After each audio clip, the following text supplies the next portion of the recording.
Doctor Zakir, আপনি কি এবারে আমাদের বলবেন যে অনুশোচনা বা তওবা করার জন্য একজন মানুষের জীবনে সবচেয়ে শ্রেষ্ঠ সময় কোনটা, যদি এরকম কোনো সময় থাকে?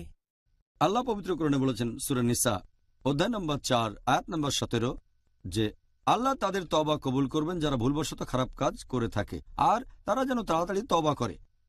নিশ্চয় আল্লাহ সুবহানাহু ওয়া তাআলা পরম দয়ালু এবং তিনি সর্বজ্ঞানী ও প্রজ্ঞাময়। এখন পবিত্র কোরআনের এই আয়াতের একটা ব্যাখ্যা দিয়েছেন মুজাহিদ রাদিয়াল্লাহু আনহু। তিনি বলেছেন যে ভুলবশত খারাপ কাজ মানে যে কোনো পাপ জেনে বা না জেনে করেন, যদি সেই পাপের পথ থেকে ফিরে না আসেন তাহলে সেটা ভুলবশত। তার মানে আল্লাহ তাআলা সব গুনাহ ক্ষমা করবেন যদি সেই লোক তাড়াতাড়ি তওবা করে। এখন তাড়াতাড়ি তওবা করা এ প্রসঙ্গে হাসান বসরি রাদিয়াল্লাহু আনহু বলেছেন তাড়াতাড়ি মানে মৃত্যুর আগে, আর ইবনে আব্বাস রাদিয়াল্লাহু আনহু বলেছেন তাড়াতাড়ি মানে অসুস্থ হয়ে পড়ার আগে।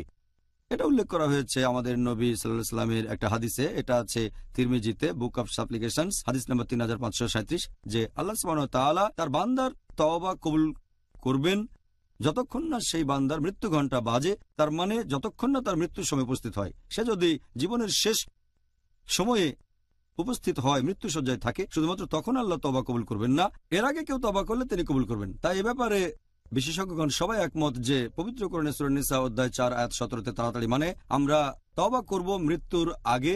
আল্লাহ পবিত্র কোরআনে বলেছেন সূরা জুমার অধ্যায় নম্বর ৩৯ আয়াত ৫৪ থেকে ৫৮ বলা হয়েছে যে তোমরা তোমাদের প্রতিপালকের অভিমুখে হও তোমাদের কাছে শাস্তি আসার আগে, যাতে কাউকে বলতে না হয় যে আমি ভুল কাজ করেছি বা ঠাট্টা করেছি, অথবা কেউ যেন না বলে যে দয়া করে আরেকটা সুযোগ দেন, তখন দেরি হয়ে গেছে।